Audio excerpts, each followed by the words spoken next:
Hello, welcome to another video, and this is part 38. So this will be a short video.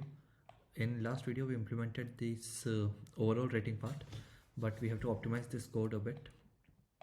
So let's have a look. It's an app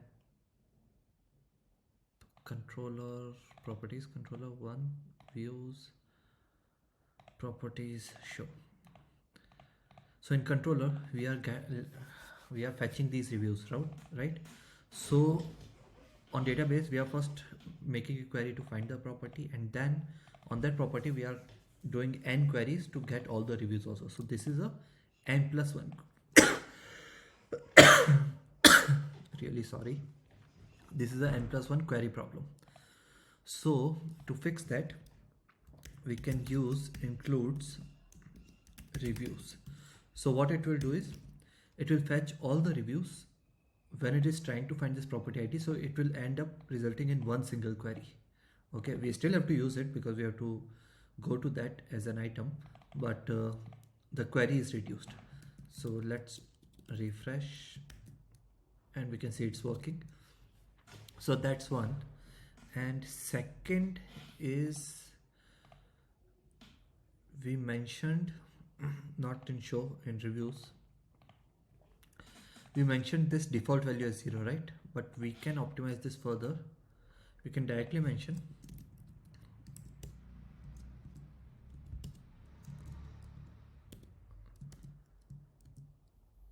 dot default equals to 0. Not sure if this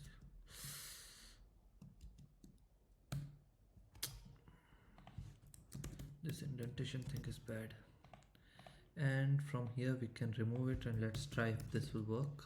Refresh, it worked. So that's second. Third one can be, I won't do that, but let's assume this code was getting bigger. Okay, then in that case we can shift this code to our helper. Okay, which is in this.